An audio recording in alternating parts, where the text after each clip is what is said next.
My name is Lucas Flynn, and this is my personal virtues and education video. As an educator, the virtues I embody shape not only my instructional practices, but also the emotional and moral climate of my classroom. Virtues guide how I respond to students, especially those with diverse learning and behavioral needs, and reflect my commitment to honoring the inherent worth of every learner.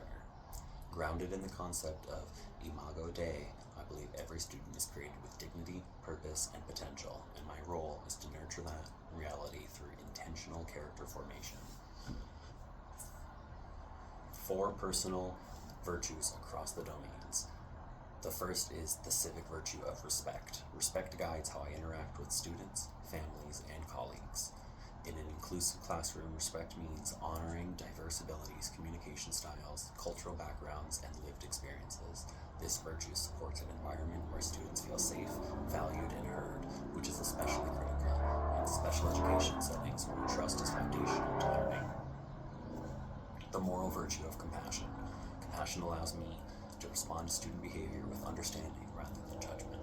Recognizing that behavior often communicates unmet needs, compassion helps me approach discipline restoratively and with grace. This virtue aligns directly with Imago Dei by affirming each student's worth even when they struggle. The performance virtue of perseverance. Perseverance enables me to remain committed when progress is slow or challenges are persistent. In inclusive classrooms, growth often occurs incrementally. This virtue helps me model resilience for students and reinforces the belief that effort and consistency matter, regardless of starting point. The intellectual virtue of reflective thinking. The reflective thinking supports continuous growth in my instructional and behavioral practices. By critically examining my decisions, I can adapt instruction, improve accommodations, and better meet individual needs. This virtue ensures that my teaching remains responsive and equitable.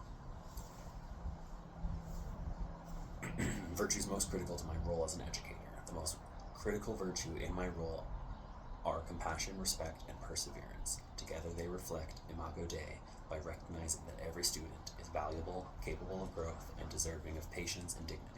These virtues shape how I set expectations, respond to challenges, and advocate for students. Character and the meaning of it. Character formation refers to the intentional process of developing moral and ethical virtues through consistent practices, modeling, and reflection. According to Lacanau, character formation involves knowing the good, desiring the good, and doing the good.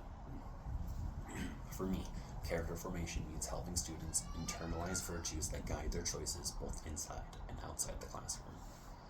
Some strategies to foster character formation. Modeling virtues daily. I will intentionally model respect, patience, and empathy in my interactions. Students learn character not only through instruction, but through observation. Embedding virtues into classroom routines. Virtues will be reinforced through expectations, restorative conversations, and reflective activities tied to academic content.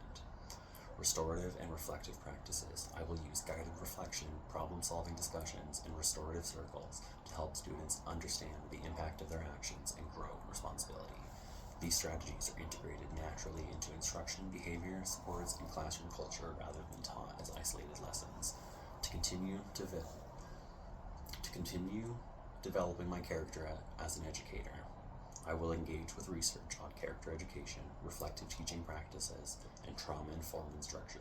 Resources such as the Kenyon Center for Character Education, professional development and restorative practices, and scholarly literature